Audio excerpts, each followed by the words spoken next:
most paradoxical panel perhaps in the Modernism Now programme, Modernist Pasts. I'm Rebecca Lockyer from Birmingham, and thanks to our speakers for all being here. We're going to start by hearing from Jessica Yegan.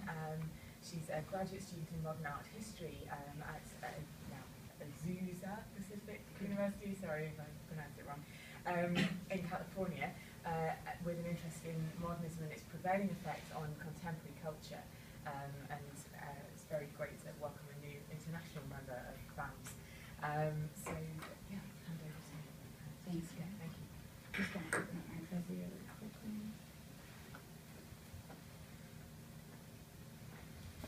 And first, I thank you to Anne and to everyone for this opportunity. It's great to be in London. And so my paper essentially is on the Pre-Raphaelite Brotherhood, but it's applying game theory. Peter Schjeldahl's game theory is applied to the Pre-Raphaelite Brotherhood. And so the title of the paper is actually the Brotherhood game. And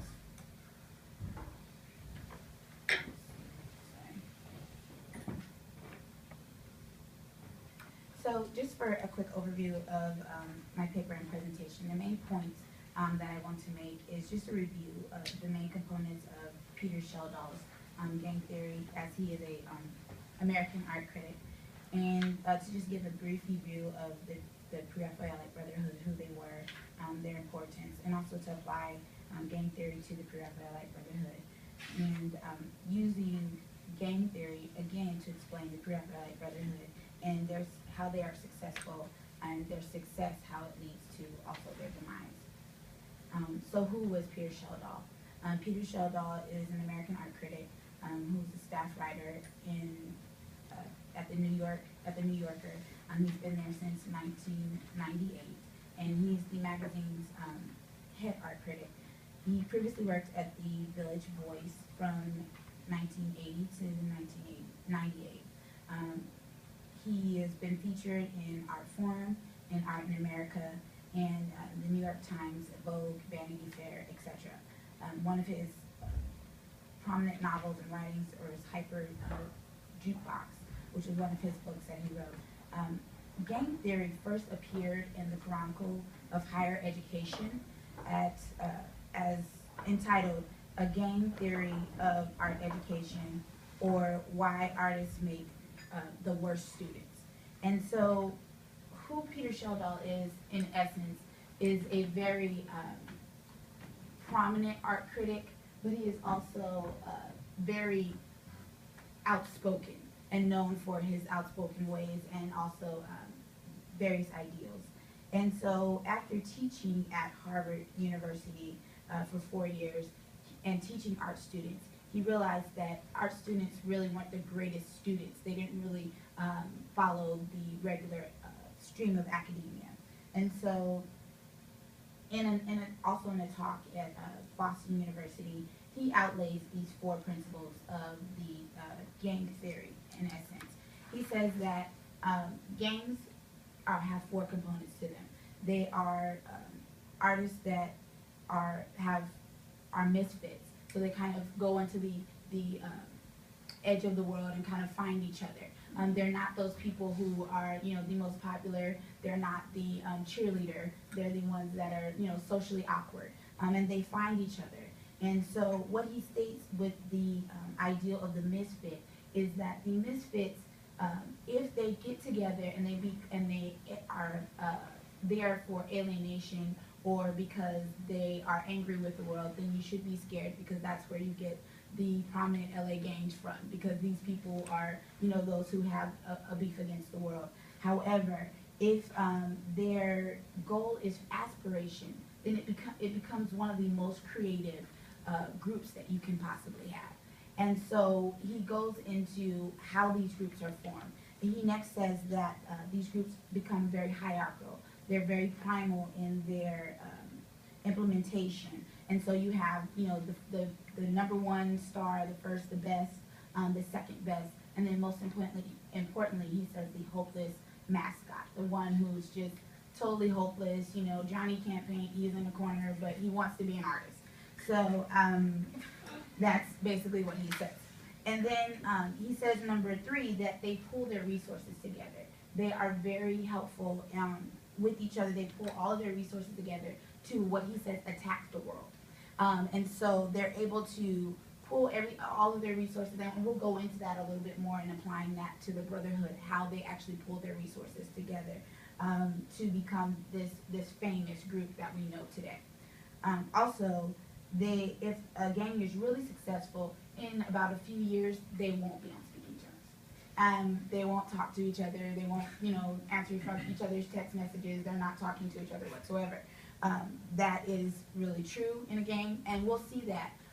That's the main component of my paper, is seeing how that dynamic is actually very prominent in art movements. A lot of times we see these very popular movements. However, we're trying to figure out how they actually broke up. Like, they were really popular, they were great, they were famous, they looked like they got along, they shared wives, but that shouldn't be a big problem with them. But then there's this issue of they're totally dissolved and they're rich and depressed, and we're trying to figure out why. So I applied game theory to see if that really works. So for the Pre-Raphaelite Brotherhood, they're misfits. Essentially, we go into William Holman Hunt, who was basically the leader of the Pre-Raphaelite Brotherhood, at least in memoirs between him and Millet. They kind of have this clear understanding that Millet and Hunt are the leaders of the Pre-Raphaelite Brotherhood, and they both met in 1846. For those who don't have a clear understanding of who the Pre-Raphaelites are, just a little overview. Millet and Hunt met in 1846 at the Royal Academy, and in their chance meeting, they became friends. Millet was one of the youngest members of the Royal Academy. At 12 years old, he was inducted into the Royal Academy. And Hunt was a struggling artist, as far as he did not have the financial backing that Millet had as a prominent, rich artist. And so they met and they were friends. And Hunt was inspired by a book by John Ruskin, the Modern Painting. And he was inspired by the ideals that were set forth in modern painting, to paint life that was natural, life that painting that reflected modernity and real life. And so to that was added Dante Gabriel Rossetti. And Rossetti was more of the renegade grunge artist that we would see today. That guy who, just has the spike hair, doesn't really go to class, probably doesn't brush his teeth. That was just kind of his way of the party boy almost. And so Rossetti, he joined the two, Millet and Hunt, and became Hunt's pupil. And from there, where we get into Rossetti's affect, as many critics have said, that Rossetti was a natural-born rebel. He was a bohemian. He didn't really, he didn't fit into the blazers and, the nice starch, the British aristocratic society that they were used to. He was just Rossetti. That's who he was. And so he joins the Brotherhood, and because of his affect, because of his popularity, 4 other members are added to the Brotherhood. We have Thomas Woolner, William Rossetti, Dante Rossetti's brother, Stevens, and Collins. And they also pull their resources together here to create the Germ in 1851. And that was with the work of William Rossetti and also Dante Rossetti, who was admittedly a better poet than painter. He says that in his memoirs, that he was a better poet than painter. And so they also had the backing of John Ruskin, which we'll go into next. And so in 1850, the 3 painters, Rossetti, Hunt, and Millet, they all showed their first paintings. And these are some of them. I don't know if they show pretty well on here, but you see the cohesiveness in their paintings. You see that they're all religious material. There's this sense of light, and this essence of what the Pre-Raphaelite Brotherhood stood for, which was this reverting back to our art during the Italian age before the Renaissance period. And so it says here that in addition to securing new members of the Pre-Raphaelite Brotherhood, that Dante Rossetti was also proposed that members of the PRB, which is what they called themselves, become activists by publishing the magazine, which would serve as their instrument of propaganda. So they had the germ that goes back to the germ, but they also had what I like to call their tag of PRB. In LA, tagging and things like that is very popular and prominent. So when you're thinking of them as a gang, to have a tag PRB that shows like who they are as a gang is very important. But what you see here is a coveted British family sheltering a Christian missionary, and this was painted by William Holman Hunt. I'm going to say the Annunciation, and then also Christ in the house with his parents, which all of these are actually at the Tate Gallery. So if you want to go see them while you're here, you're more than welcome. So we have this cohesiveness of their artwork in 1851. So how does this lead to their divide? Well, in 18, I'm going to go back to this one really quickly. Because when the artist showed this work as a cohesive body, it was critic Charles Dickens who really criticized their work as a group. He was not in favor of their work, and in sorry, let me find that. In the Household Words, he vehemently criticized the Brotherhood for their naivete and being bolden to fight against the Royal Academy and the style of Raphael. And it was John Ruskin who actually came to their rescue and actually defended the Brotherhood, and was also a very prominent assistance to the Brotherhood in helping them to advance their artwork. And so he would be considered another member of the gang that was actually a resource for them. And so how does this lead to their demise? By 1857, the Brotherhood, as Rossetti says, as Hunt recalls, Rossetti had kept out of the way of both Millet and myself since 1857. So by 1857, they were not on speaking terms. These gentlemen were in different parts of the world. As you see here, William Holman Hunt was painting in Jerusalem. This is the Miracle of Sacred Fire in the Church of the Sepulchre in Jerusalem. And he painted this for 7 years. And you see the development of his work. It becomes more detailed, the illumination of figures and the development of the background, which was not present in the Raphael style of painting. And so William Holman Hunt, at the end of his life, he actually, prior to that, in 1851, he became a Protestant, and a very prominent Protestant. He felt that painting was almost a type of evangelism. And so he painted works that were themed, Christian themed, but his Christian background really was the force of his work. And so you have Rossetti, which was almost the pure opposite. Hunt had very many issues with Rossetti's treatment of women. Rossetti was he almost was the party boy until he passed. But he had several women that were also his sitters and lovers. And Hunt, he talks about Rossetti's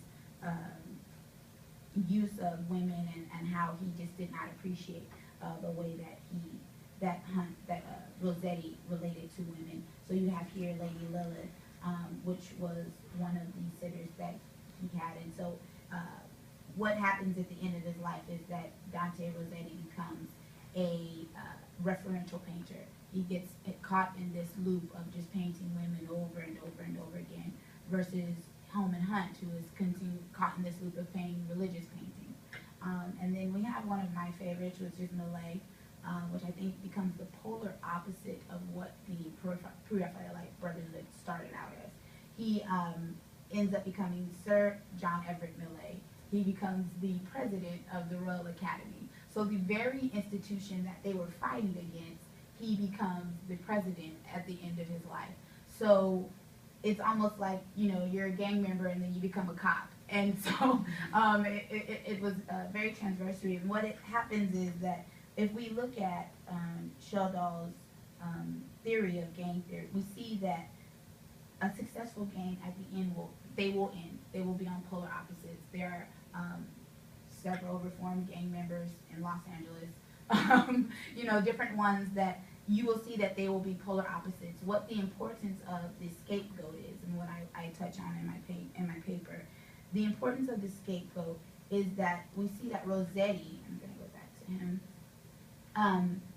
he was very prolific in writing and was able to galvanize those same artists, also Edward Johns, he was able to galvanize artists together to create a post-Pre-Raphaelite Brotherhood. So he was able to bring in ideals of aestheticism and things like that. So Rossetti was very important in being that artist that progressed, whereas although he was stuck referentially as far as with women, you know, painting women, he still aesthetically brought new ideals to the table. And that's what was interesting about the scapegoat, because they're not so inundated with the ideals of the group. They're able to then have new ideas, bring new ideas to the table, new forms of painting, new theories and things like that. So Rossetti was very instrumental in that regards. And so what are we looking at here at the end? The Pre-Raphaelite Brotherhood and many movements, if you look at the end of their lives and the importance of the Schjeldahl's theory, you see that there's, I'm going to read this just last quote, and I think it's important to the Pre-Raphaelite Brotherhood. It kind of sums up everything if I have time. Okay. It says in later years, Hunt considered himself the father of the grandfather of Pre-Raphaelitism, as well as the only Pre-Raphaelite who counted. When he called Rossetti a common thief, as Ford Maddox Hoofer says he did in 1890, it was merely his attempt to put into his words the conviction that Rossetti was a bad man because he was not a religious painter who traveled to Palestine in search of truth. The only way to salvation was to be a believing Raphaelite, and there was only one for Hunt. It was Holman Hunt. And so, with all of Hunt's objections to Rossetti, Hunt's reactions to Millet was loving, accepting, and endearing. Although Millet goes back to the Royal Academy and ends up painting, which I think is interesting, the bubble painting, which becomes one of the first advertisement paintings. I think it's well known that it becomes one of the first advertisement paintings. And so you see this binary of artists. And I just invite you to kind of think about gang theory with other art movements and see how it may apply to, say, the Bauhaus or, you know, other movements